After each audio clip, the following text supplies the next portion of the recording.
Thank you so much. Thank you. I'm glad everyone is here today, and I really appreciate the opportunity to really just be able to talk to you guys and brothers that look like me and be able to pass along information, knowledge, and wisdom pertaining to the topic at hand, which is grief, loss, trauma, as well as social aggression, which is where I'll be getting into a lot of the like police brutality and coronavirus and COVID-19. I know we won't have a ton of time, so I'm gonna try to get through all of it. But of course, I'm gonna allow time for like questions and things like that. So the first thing that I'm gonna do, I'm actually going to share my screen so that you can see the PowerPoint presentation that I created. Okay, I'm actually gonna bring it over here. So the objectives of this training really is just to begin to help everyone be able to understand and identify grief, what the responses to grief are, and as well as begin to learn the different steps towards healing of grief. It's going to be broken up into three parts here. The second part is going to allow us to be able to define what trauma is, identify what trauma responses are, as well as to begin to identify what are the steps that we can take towards healing and recovery. Also, you'll be able to walk away with being able to understand the impact of social aggression of grief on grief, as well as trauma. And then we'll wrap it up by talking about some of the resources that are available to us out here. So first off, we're going to get into defining what grief is. Grief is something that I think that every last one of us has been able to experience. We've all endured in some way, some form of grief. And what grief really is grief is going to be that internal response that you experience to loss. So it's going to be the emotions that you experience, that heaviness, that really deep sorrow, any other emotions like frustration, anger, and anything that really is just going to pull you into that moment of what that loss has caused you. That's going to be basically what your grief is. So we oftentimes hear people utilize grief and mourning interchangeably, but they're actually different. So for grief, of course, is going to be the actual internal response, the emotions that you experience, but the mourning is going to be the exact signs of grief. It's going to be the what is observable. What do you see people doing as a sign of grief? So that's going to be your crying. That's going to be you can, the yelling or not really wanting to talk to anybody, just really withdrawing and things of that nature. So it's really what you can see that person is doing as a result of the mourning, of the grief that they are experiencing. So I really wanted to just start off by giving you guys those two specific differences, because we'll get a little bit more into utilizing those words in a little bit. So grief as a diagnosis, I won't get too clinical in this training, but I did want to give you guys that opportunity to see exactly what our DSM says about what grief is.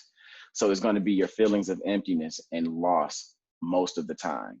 It's also going to be the feelings, the feeling is going to be specific to that loss that you experienced.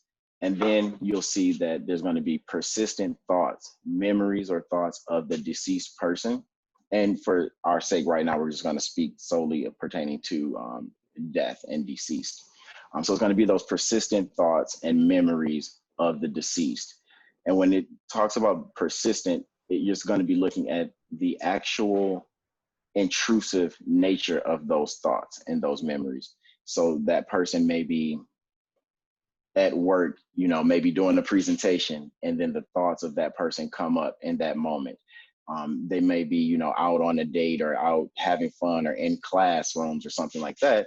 And those thoughts will be very intrusive, and it'll kind of get in the way of them being able to really think and be present in that moment. The other symptom or a sign of grief is going to be the death thoughts.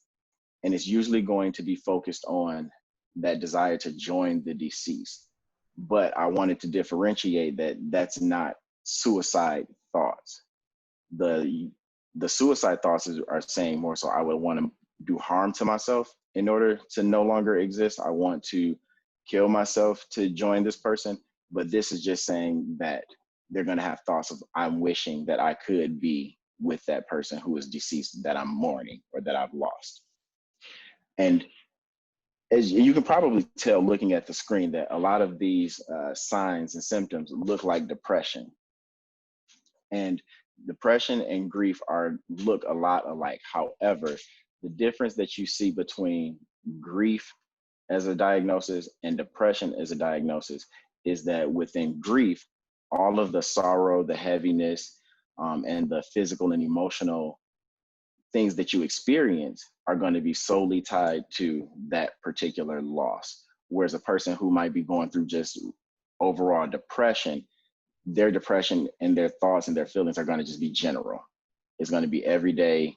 It doesn't matter pertaining to loss, career, job, or anything like that. It's going to just be overall general state of being. So within the loss, you're going to have different dimensions. And when we look at the different dimensions of the loss, you can have an initial or primary, or as what I like to call also a direct loss. So this is going to be someone who may have experienced the death of a family member, the death of a friend, even the death of a pet. That's just that initial primary loss that you experience.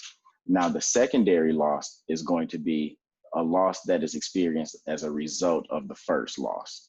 So let's say, for example, you have a couple who were married and the spouse dies. That initial primary loss is going to be the death of the spouse, but a secondary loss would be because that spouse has died, I can no longer afford to live in my home. So now I have to lose my home as a result of this death. And that's going to be a secondary loss. And then you have losses that are non-death related, which are kind of like losing a home, losing a job, losing a car, repossessions, losing jewelry, anything, loss of health. Those are going to be your non-related or ambiguous losses. And as it pertains to that ambiguous loss, that could be something where, let's say you have a family member and they go on a trip, or even like within military, they go overseas for active duty and they just don't come back. You don't know if they're dead, you don't know if they're alive. It's just really ambiguous, but you're still propelled into the grief because that person is no longer there with you.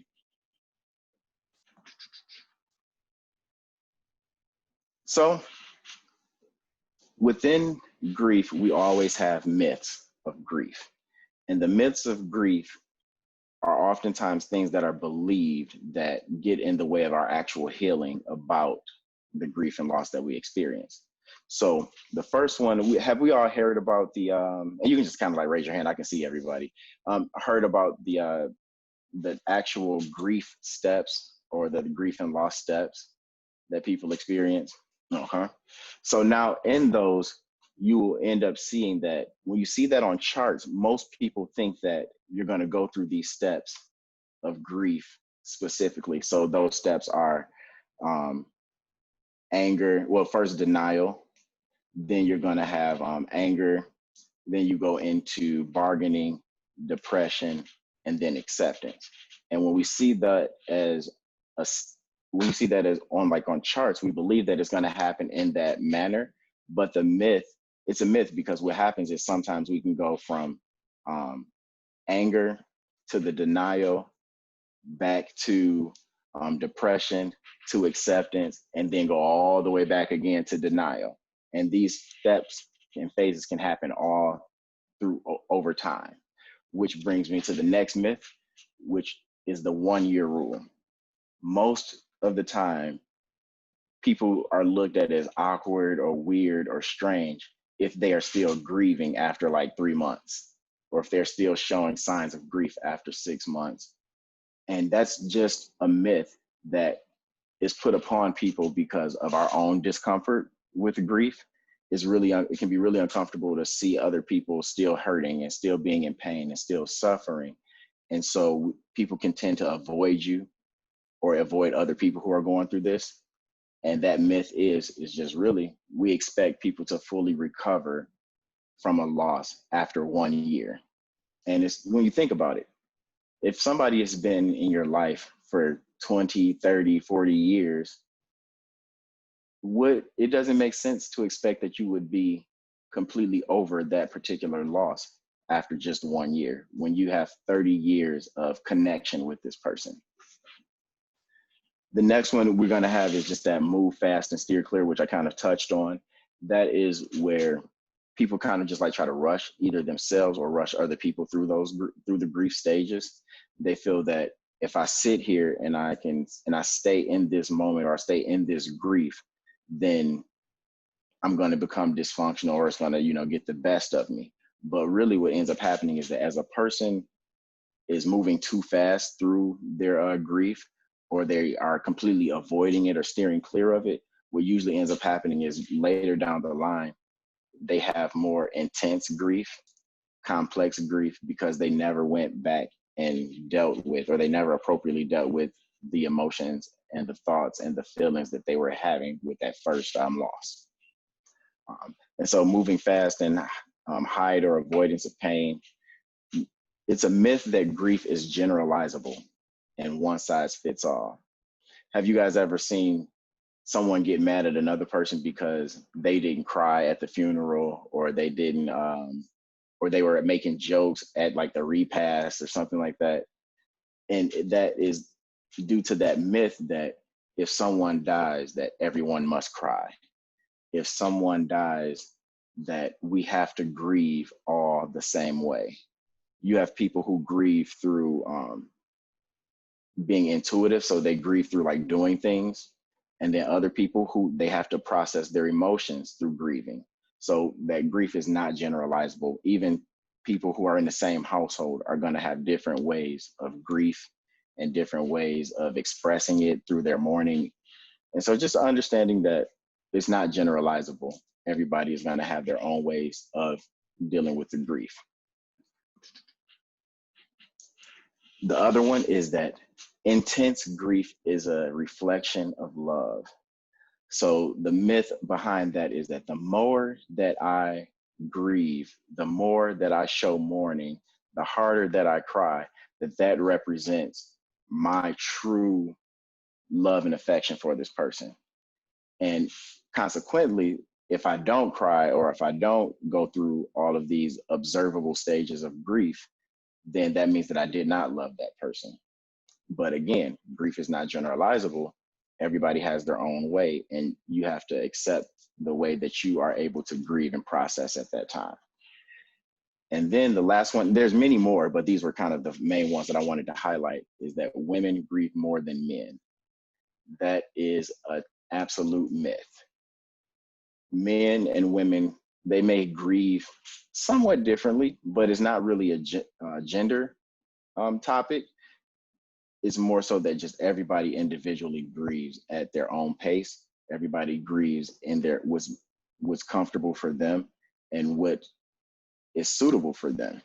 But there's no gender differences when it comes to how we experience grief. So with the grief that we experience, here are some of the emotional responses that you can expect to see with grief. You're going to see you may see a lot of regressed behaviors. This one is really specific to youth. You may see them revert back to more problematic behaviors that maybe they had worked through in the past. Even for younger children, where they may experience a loss, a death, and they may be 7 years old, but now they're back to bedwetting. And so now that grief has caused them to relapse back into early infancy, those types of things. So you can definitely see that in a lot of different children, even in some adults. You can even see it also too with people relapsing back into substance abuse, relapsing back into like gambling, just any type of behavior that they thought they had worked through, it can be regressed. Shock, disbelief, and confusion, really not understanding what's going on here. My body is not understanding this death. My brain is not understanding this loss. I'm really in shock. And that shock, the thing about shock is that it doesn't have to be a one-day shock. Like, oh, wow, this happened, I'm in shock. The next day I'm accepting it. Some people can be in shock for weeks and months, and that causes them to really have a delayed grief response just because they haven't even accepted that this event, this death, or this loss has happened. You are going to also see a lot of inattentiveness. It's going to be really hard to focus if you're having those intrusive memories and those intrusive thoughts that are constantly happening, either at night, morning, day. If those thoughts are really pressing on you, you can be in a classroom and just zone completely out. You can be easily distracted, not completing tasks just because you're getting distracted by these thoughts. A lot of sadness, numbness, and emptiness, mood swings, anger, anger outbursts, regrets, and guilt. And up under there, I have in there wishful thinking and magical thinking. And with that is the wishful thinking gets at, if two people, an example of that would be if two people are in a situation and one person gets severely hurt or severely injured or even dies, you can see that person like trying to come up with ideas as to how they can, what they wish they would have done or what they wish somebody else would have done. And that's just speaking to their level of regret. Or even someone getting into a car accident. Oh, well, they would say things like, if I was there, that wouldn't have happened because I would have, picked the car up, or I would have been able to tell this person that the car was coming. I would have done all of these things. And that's just a lot of wishful thinking. And then in children, you're going to see the magical thinking that if I do certain things, it might bring this person back. If I say certain things, it could bring this person back or change the course of history. And the last one, again, there's a lot more, but these are some of the most common ones. You're going to see a lot of increase in fear, worry, as well as anxiety. So you might see a lot of panic attacks, feeling on edge and jumpy, worrying a lot. And with that worry and anxiety, it can also look like they are angry, but it's just more so they're on edge. Some of the physical reactions to loss, the most common one that people have is that sleep interruptions. When you experience a loss, whether it's death, loss of a job, just anything that is a major loss to you, you can expect to see maybe some sleep interruptions. Up under that, with the sleep interruptions, you might see nightmares happening, night terrors where a person may wake up crying or screaming because of the nightmares, as well as a person just may not be able to sleep in general. And that is going to, cause other effects, but I'll get into those a little bit later. The other one that was really big that a lot of people didn't understand or wasn't able to recognize was that you can experience a lot of body aches when you're going through grief. A lot of like headaches, joint aches, joint aches, and I'm sorry, was it? So did somebody ask a question? Oh, I thought somebody was coming through asking a question, but yeah, you can definitely expect to see a lot of the body aches, headaches, joint pains, and even if you already have an existing medical condition, when you're going through grief and loss, you can actually see that a person's symptoms of their already diagnosed medical condition may begin to increase or intensify. The next one is something that a lot of people experience and they get really confused by it, is the time lapse or that time loss. This speaks to after experiencing a loss, let's say you're just driving and you know exactly where you're going, you know how things look around there, and then all of a sudden you arrive at that place and you're like, wait a minute, I've been zoned out for about 10 minutes. I don't even remember, did I stop at the red lights? Did I, make the right turns? All I know is that I just showed up and I'm here safely. And that is because what's happening is when you're driving or when you're just going about your normal routine, you really don't have to give a lot of thought to it. And so what happens, your brain goes on autopilot, and those intrusive thoughts and memories start to come back into your mind. And so your conscious then focuses on that, while your brain is on autopilot getting you to that destination. So that's kind of one of those things that a lot of people experience, and it confuses them and actually scares them because they don't know. They'll say things like, I could have gotten into an accident, or I could have hurt somebody or hurt myself, and I just, zoned out. The actual term that they use for that is the fog of grief, because it is like that cloudy fogginess that I just can't seem to differentiate or tell the time like I normally used to do. This can even take place if you're just sitting down, just thinking, and you look up and 3 hours have gone past. And it's just because you become so invested in those thoughts of grief, the thoughts of the memories of everything, that you lose the track of time. You're going to feel a lot more tired, as well as the body actually also loses its desire to drink water. So a lot of times what will happen, people are going through grief, they'll end up having to go to the hospital because they're dehydrated. And it's just because their body is in this grief state that the brain cannot tell it that it's missing its essential need, like food or water. And so a lot of times when we provide support for people, we make sure that they're drinking water on a regular basis constantly, because they will lose that ability if the grief is intense enough to remind themselves that they are thirsty. Some of the spiritual reactions to loss were, the search for purpose and meaning. A lot of times you'll experience people being angry with God or angry with the universe, questioning of faith, and then wondering how can they continue their bonds with the deceased member of their family or in their social network. Just how do they continue those relationships even after, the death? And then the social reactions, isolation, because again, remember, it's really difficult for after a week of being around someone who's grieving, you start to notice that people come by a lot less. People get really uncomfortable when you're still crying. People oftentimes will begin to avoid. Even if they come by, they just want to drop something off real quick, or they'll keep conversations really short. So when you're going through this grief that you're experiencing, it becomes isolating just from that perspective there. And then on the other hand, it becomes isolating because you oftentimes will begin to feel like the world is still going on, but your world has stopped. And it becomes isolating. It's like, I can't make sense of this. I just really want to make sense of it, but I can't. My brain won't allow me to do it at this point. So it can be you might experience a lot of feelings of isolation. Difficulty with experiencing pleasure.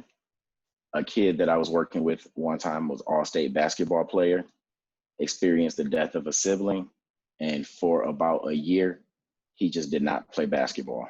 He just I can't do it. It's not enjoyable. I don't want to do it. It's too painful to do it. And they just lost that interest. Their daily activities, things that they normally find fun, they just have a hard time finding those same pleasures again while they're going through the grief. As well as having to cope with new roles. For example, let's say you have two siblings, an older sibling and a younger sibling. The older sibling is the sibling who is usually the babysitter, the person who ensures safety when the mother or the father is out of the home, like at work. But if that older sibling is no longer present there, now that younger sibling has to assume a new role in the family, in the household, even at school, because now just their social interactions with everybody is going to change because they are no longer a brother. They are maybe now a single child or an individual child or an only child. So they really have to adjust to these new roles and new dynamics. Relationship changes simply because people have a hard time being around those who may be grieving. And so they'll begin to experience a lot of distance from other people, which then leads to more isolation. And here are, of course, the stages of grief. When people talk about these stages of grief, we often talk about these stages as a reflection of when we experience a loss. But originally, when these stages of grief here were talked about and publicized in books, it was more so focused on if we were the person who was preparing to die, like a terminal illness or something like that. So I'm not accepting that my life is coming to an end. I'm angry about this, that I have this terminal illness, or the bargaining. God, if I promise, if you just get me out of this one, or if you change this diagnosis, I'll be, a better person. I'll do this. I'll never, curse somebody out again. That's the bargaining that you're going to experience. And then after that, when they see that the bargaining isn't happening and it's not working for them, it can cause them to go into a depression, because now it's like, I'm helpless at this point. Nothing I can do to really change this. And then finally, they go into acceptance. This is how it is. This is what's going to happen. And now I'm making my peace. And so over the years, it has been more so utilized when it comes to grief of other people, but originally it was talking about the grief of accepting our own fatality. And again, these stages of grief, a lot of people believe that they go in that specific order of denial, anger, bargaining, depression, and acceptance. But you can have a person go from denial to depression to acceptance, and then back up to anger, and then bargaining, and then acceptance. So it doesn't have to happen in any specific order, and it doesn't have to happen in any specific time. And that goes back to that 1 year rule. So the path to healing. And I'm sorry I didn't mention this, as usually in one of my housekeeping rules, is that I know that we're talking about grief and we're talking about loss. And this can be a very difficult topic for a lot of people, especially if you've just recently experienced some type of grief or loss. So give yourself that permission. If we're talking and it gets too intense for you, give yourself that permission to step away for a while, do some self-care in that moment. And then when you're ready, to feel free to come back. So here we have the path to healing. You really want to start with, and this is something that mental health therapists kind of begin with when it comes to grief and loss, is helping them to accept the reality of the loss. Because if you operate within denial, you can never fully heal from it, because you never then experience the full pain of the loss. You never can jump in to that role, coping with those role changes, as well as processing the emotions, if you haven't accepted that this loss has actually happened. Then we help them with experiencing the pain. And I always tell clients that when they come in for grief and loss, a lot of times they feel like that they have to go right into the grief talk. And I tell them, sometimes you may not be ready for it. You may be 3 months into sessions with me, and now you're finally willing and able to sit and experience the pain of that loss that you experienced. Also, to remember the person who died. A lot of families that I've heard of, when a person dies, it becomes so traumatic that they just completely avoid talking about the person who died. They just suppress it, and they say, we're just going to keep moving, and we're going to act like it never happened. But that complicates grief. One, especially for family members who are willing and ready to talk about it, it stifles that processing of the pain. It stifles that finding the meaning of the pain, and it stifles them from being able to really rediscover themselves and get that re-identification of themselves. Be receptive to the help that is out there. Grief is something that is very hard to cope with when you're on your own. It's really hard to cope with from just reading a book or watching, podcasts. A lot of times, one of the most beneficial things to help with healing is just to really be present with somebody else, as well as being able to receive help for things that may be too difficult for you to do right now. And so just be really receptive to help that helpful help the others give, because sometimes people want to be helpful and it's not really that helpful at the time. And then search for helpful meanings. We never really can understand truly why a person may have, died tragically, or why a person may have contracted a certain disease. We may not fully understand it, but we can definitely still make some form of meaning for us to be able to be healthy once again.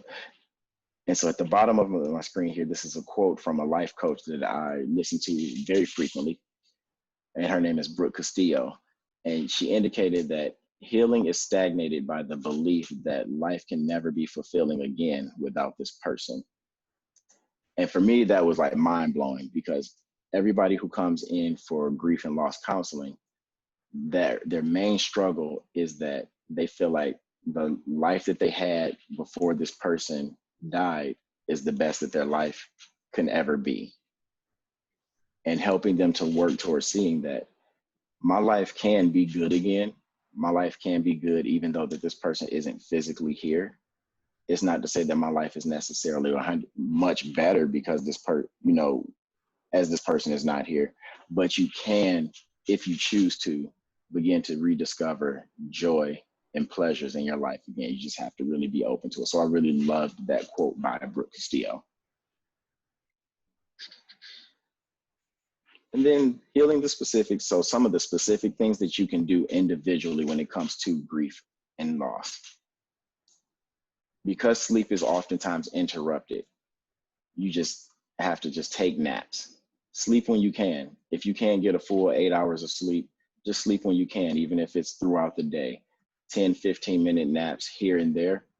At least your body is still getting some type of rest. You don't want to try to force yourself to sleep for 8 hours when physically you're only able to do it for 10 minutes. It's going to be more torture for yourself. So just do it as you can.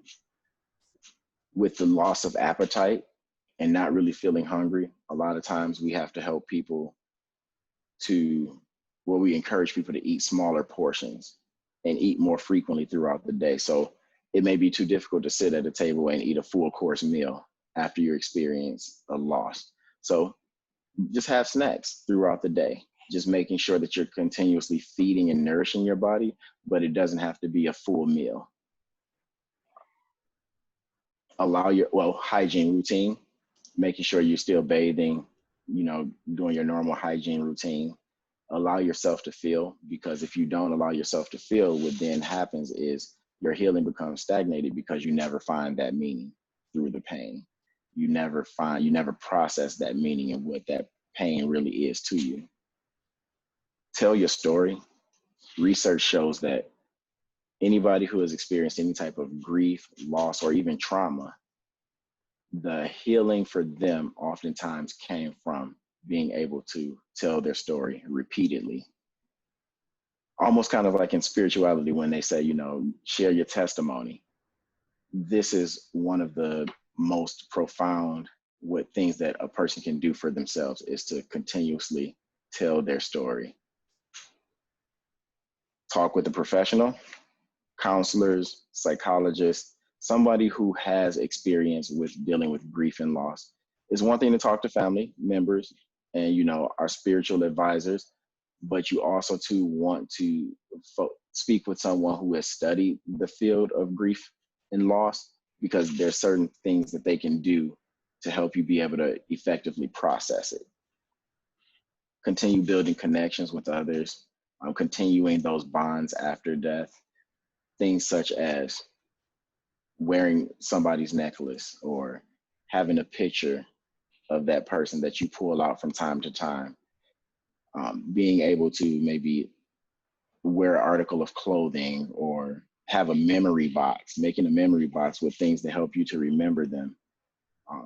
Just anything that helps you to feel close to that person, because what that is that desire to talk to that person, even though they're gone, that desire to be in that person's space, even though they're gone. That's when we are actually the most vulnerable, and that's when we are actually able to really still feel that bond with that person. So don't run from that. Don't try to push it away. embrace it. That's actually your comfort. That's actually you healing, is going through that actual being connected with that person. And again, just remember the person. Don't forget that person.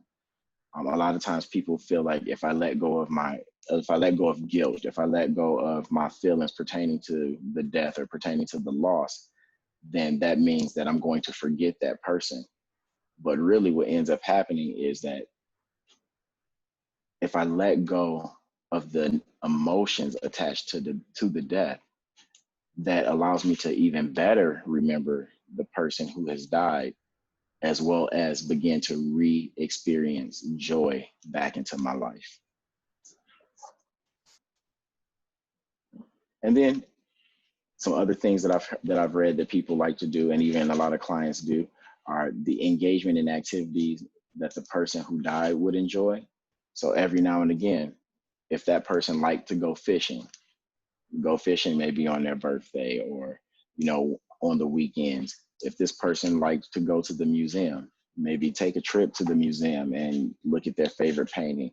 Just finding some type of connection with that person through something that they would have liked to have done or something that they liked to do. Healthy memorials.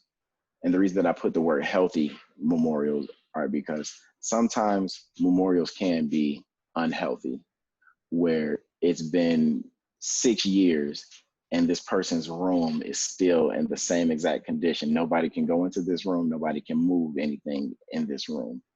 Or even having a wall just like you would see like in the movies where you go into that person's room and they have pictures and all of these dials that are in the image of this person. Those types of things can get unhealthy. But speaking simply, just the memorials of like at a school, when you see kids put like flowers at a kid's locker or wearing t-shirts and things like that, those things are healthy. But you also want to be mindful that the memorials that you create aren't hindering your growth and they aren't hindering you from moving forward. Looking at pictures, videos when you need to, don't avoid it. When you need to, look at them. They're helpful. They're there for a reason. And talk about them or to them. Sometimes even myself, one of the biggest losses that I've experienced was my grandmother. And for a while, sometimes I would be in my car and I would just have to have a conversation with her. And that helped me get through a lot of those tough moments. So talking about them, talking to them when you are alone, that can be beneficial. Absolutely. So at this point, shifting into being able to identify trauma. So we did grief, and with grief, that's going to be the experience that you have after, the loss. Now, a trauma is going to be any circumstance that is experienced which causes an individual to lose their ability to sustain feelings of safety. Quite simply put, anything that happened in your life that stripped you of feeling safe. So for some people, a trauma may be being physically attacked somewhere. Another trauma, I know one big one for kids in our system are kids who get taken from their parents unexpectedly through CPS. That can be traumatic for a child because it strips them of that safety of their parents. Even things like a blanket or something, or a stuffed animal that somebody destroyed that really provided a safety blanket for you, a safety net for you. Taking that, those are things that can really be traumatic for somebody. So examples of trauma, witnessing a death. And I want to clarify that for it to be traumatic or to be considered a traumatic event, for this, it has to be the actual witnessing of the death and not necessarily just the death. Because if it's just the death, it's going to be more so grief and mourning. But if you witnessed it, especially if it was tragic and unexpected, then you're looking at more so of trauma. Physical, sexual, or emotional abuse, being involved in something like a robbery, domestic violence, car accident, Even experiencing a natural disaster. There's so many other examples of trauma, because trauma is definitely not generalizable. Everybody can experience trauma from different things. So differentiation of trauma, you can have direct exposure, which is where you directly witness or are exposed to that that life-threatening or that distressing event. The indirect exposure is going to be being where you're not the actual victim. The event didn't happen to you, but it happened to maybe someone that you were close to. You saw it like as a bystander. And then the other one is post-traumatic stress disorder. That's when the trauma is so severe that it is creating a major hindrance in the person's functioning. So notice that trauma doesn't have to lead to PTSD. You can have a trauma, but it doesn't cause you to have the specific symptoms of post-traumatic stress disorder. Your physical, again, much like grief, your physical responses to trauma are going to be sleep disturbances, being easily startled. So that person who you maybe just like walk into a room and they weren't expecting you, you didn't jump out or say boo or anything. You just unexpectedly walk in the room and they like jump out of their shoes. That person may have been exposed to a trauma. Being a person who maybe just cries very easily, has a lot of their intense emotions are always right there at the surface. Fight, flight, freeze, or faint. In that you will see a person who has been traumatized. They may get into a lot of fights. They might also to like run or get scared easily. They might frequently even just kind of like pause, where it seems like they're zoned out for a long period of time. Or they may even have just fainting spells. When stress gets too high for them, they just faint. And up under there is the hypervigilance. Hypervigilance is that person who overly reacts to seeing someone else being taken advantage of. So they go out of their way to specifically defend someone. But what that's doing is because of whatever the trauma is that they experienced, it caused them to develop a cognitive construct of no one will ever hurt me again, as well as no one will ever hurt anybody else that I care about again. And so at the first sign of harm or danger, they are in the midst of it, trying to defend the person who may be hurt. Other ones, appetite interruptions, flashbacks or zoning out. The flashbacks are going to be just moments where you kind of feel like you're right back in that moment again, no matter how long ago it happened. It just feels like you're right back in that moment. You're playing it almost like a dream, but you're awake. Panic attacks, racing heartbeats, body aches, intensified current medical conditions. Acute stress disorder, post-traumatic stress disorder, because you may hear a lot of people mention some of these sometimes, but a trauma is not necessarily diagnosable. It's a normal trauma. Things that you experience after a trauma are normal, so it may not cause you a lot of disruptions to your functioning. But with acute distress disorder, it's when you experience a trauma and you have those symptoms that I mentioned on the previous slide, anywhere from 1 day up to a month. If those symptoms last after 30 days, then they look at diagnosing with post-traumatic stress disorder. Again, emotional responses, you're going to see a lot of like nervousness, helplessness, avoid people or places that trigger reminders. So this is going to be, let's say if someone experienced a house fire and maybe a relative or even a pet was severely injured or killed in that house fire, that avoidance may come in where they can't drive down that street, or they can't look at anything. They can't be a part of even like a campfire because that fire triggers their mind to go back to when their house was on fire. So they avoid a lot of different things that may trigger them to even think about that trauma that they experienced. A lot of guilt, especially survivor's remorse, where I feel guilty because I was the one who survived it. I should have been the one who didn't make it. You'll see a lot of that, anger outbursts, numbness, being very distrustful of others, You see a lot of that if a person has been sexually assaulted or physically assaulted. Their level of trust is out the window for anybody. High level of irritability, and they oftentimes have a really negative outlook on life. Trauma in the brain becomes hyperactive. So I oftentimes explain it to some of my younger kids. I do like this. So if I could have everybody kind of like put your hand up like this. And then what you want to do is you just take your thumb and tuck it in, and then take the 4 fingers and fold it over like that. So this is going to be your brain. The fingers out here, this is going to represent your frontal lobe. And then up here, that's the part of the brain that makes a lot of the decisions that you make. It causes you to use a lot of reasoning and deduction to be able to really problem solve. However, what happens is when you experience a major trauma, this part in here, the amygdala, sticks out. And this part of the brain is where you get the response of fight, flight, freeze, or faint. So now what ends up happening is a person who experiences trauma, this part of their brain never deactivates. So this is why they are always hyperactive, or they can't focus. They are always on the move, or they're always just on guard and very hypervigilant.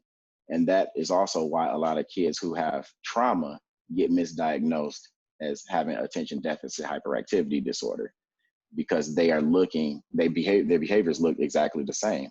They're going to be zoning out, having a hard time functioning, having irritability, and things like that. So that's how the brain works and responds to trauma. And our job as a therapist is to help them to deactivate that part of the brain so that they can get back to like thinking clearly.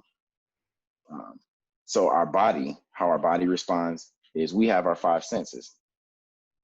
Our brain records everything around us, whether we are fully aware of it or not. It records everything through our senses: sight, smell, taste, touch, hearing. And I feel like I'm leaving one out there, but absolutely. Okay. Yep. So what ends up happening, for example, and I'm gonna go back to this example of a house fire. Nobody gets hurt or injured, but your house catches on fire. You wake up the middle of the night, smoke detectors going off, sirens going off, and you're running out of the house. Nobody gets hurt, but it was a traumatic event.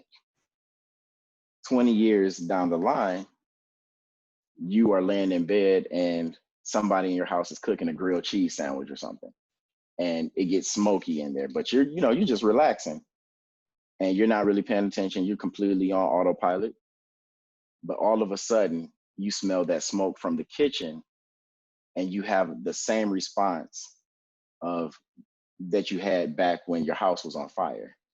And that's because your brain recorded everything that happened at that house fire. And it said, anytime that you smell smoke, there's danger. Anytime you hear these sirens, that's danger. And so now it's going to cause you to maybe overreact to things that other people are looking like, this isn't a big deal. This isn't, something that you need to run out of the house for. It's just a burnt grilled cheese sandwich. And that's how our brain keeps us safe, though. And so in trauma, we have to help people to begin to deactivate those triggers. I think I got lost myself here.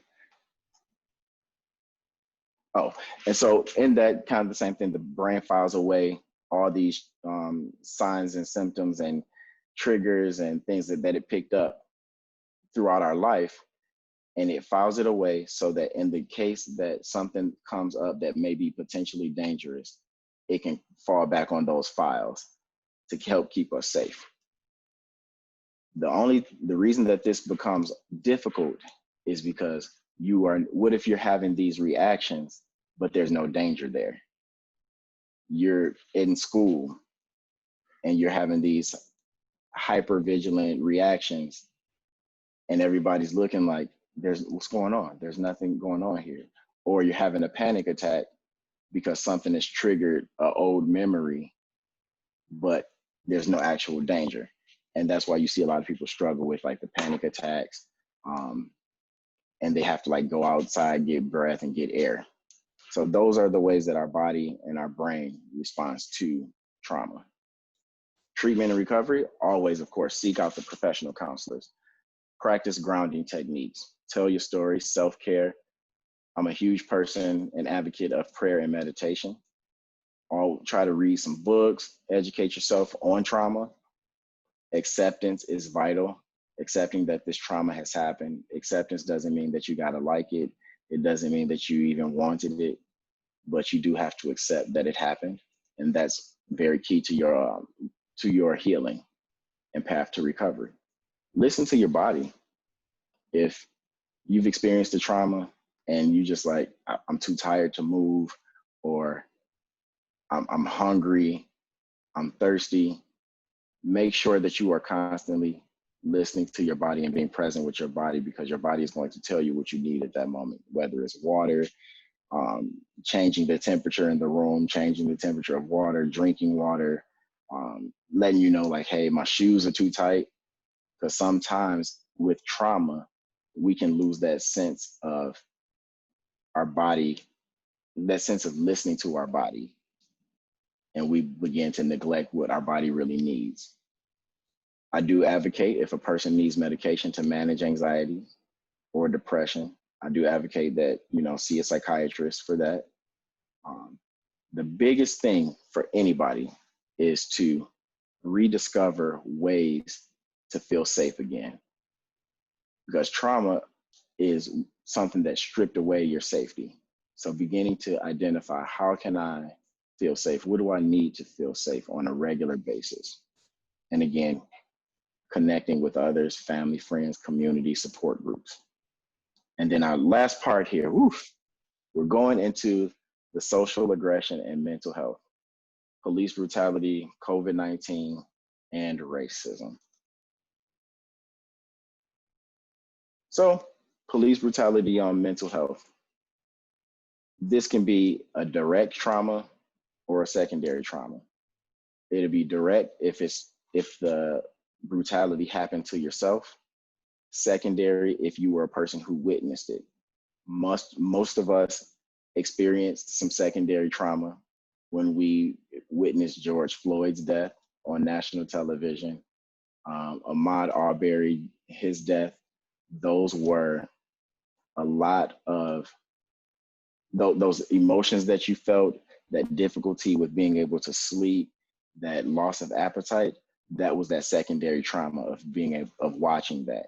Even if like closing your eyes and still seeing those images, those were definitely secondary trauma responses.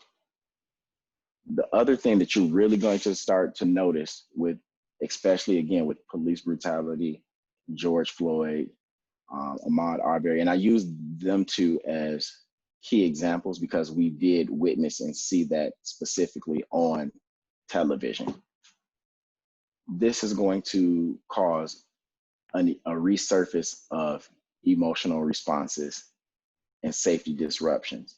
So this can cause you to go back to moments where you were traumatized before. And it's going to bring up those moments where you may have experienced the trauma and it wasn't addressed appropriately. You may have addressed it appropriately, but now you're still re-experiencing those feelings. So that's what witnessing that type of brutality and actions can do. It resurfaces all of those previous traumatic experiences that weren't dealt with, and some even that were dealt with. Now the difficult part in that is that, well, I'm gonna say the tiresome part of that is because now that you've experienced it, a lot of times what happens is you have to go back through those grief stages and steps again. It causes you to go right back to that acceptance, denial, bargaining, depression, all of that. And it can fluctuate day to day. The healing and recovery starts over. So again, like I said, revisiting those grief stages. And then the one thing that has been really impactful in today's age, where we're seeing all the social protests and things of that nature, is the idea of compounded grief or complex trauma. And these are the times where you experience one loss or you experience one trauma, and before you have before you have enough time to really process, accept, and recover from one, it happens again, and then it happens again, and then again, and next thing you know, you have all of this unresolved trauma that just keeps being resurfaced. Can cause people to go numb, causes people to desensitize, or it can even cause people a lot of major mental health distress just because they have so much that they're dealing with in that moment or in that time frame that their brain can't make sense of it. So how that is related to COVID-19 and the quarantine impact. So now you have a person who they're witnessing this police brutality, and that's a trauma. It has now resurfaced old traumas that they may have experienced as a child or just, whenever that period of time was in their life. But now the stay at home act and the COVID-19, now you're isolated. There, you find that there's a lack of things that can help to distract you so that you're not having to sit in all of those emotions all of the time. So you have the lack of socialization, the lack of touch, a hug, especially for people who may live alone. You have those decreased outlets. A lot of people, their outlet was going to the gym. They don't have that right now. And so that really intensifies that isolation. They have that compounded fear where the fear of the loss of their health, the fear of the health of their family members, as well as their safety, financial stability where jobs may be lost. So they're dealing with, previous trauma, current trauma, isolation, worries about financial stability, and then all of that starts to pile up. It just really starts to pile up on them. And you really have to find that professional who's able to really help you to cope and process through that. And a lot of us therapists, we do the telehealth now, kind of like how we're doing right now.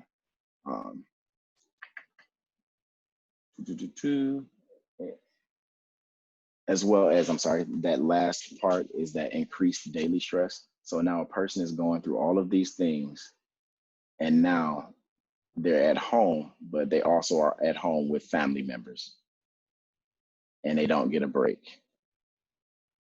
And it's a very distressing life event to experience, not to have a getaway. And so bringing it all full circle, many people are experiencing all of these things simultaneously. They have, the COVID related grief. They have to figure out a way to adjust to being isolated due to quarantine, as well as for, their health and their family's health. The direct and indirect trauma of police brutality and social aggression, and then the re-traumatization of past and similar events. The way that we work through those things in this day and time is that we identify what are the most pressing traumas that is constantly staying on your mind. What is the grief that is at the forefront of your mind? And we begin to process that, because you're not going to be able to process all of that all at once. It's too much. You're not even going to have enough time in the day to process all of that. So being able to identify what experience is causing me the most distress. And at that point, we process that. We begin to work towards redefining self, redefining safety, beginning to make sure that the person who we are, the therapist, the individual, doing self-care on a daily basis, that they have those external supports. Somebody is calling and checking in on them, helping them to be open to receiving help from others, and really just being present and having that relationship and that connection with others. And that altogether is how we begin to work with trauma, grief, and the challenges of COVID-19, as well as quarantine and other life distressors. So that is my presentation for today. I do want to open it up for anybody who has questions, any comments or anything like that. I am here for you.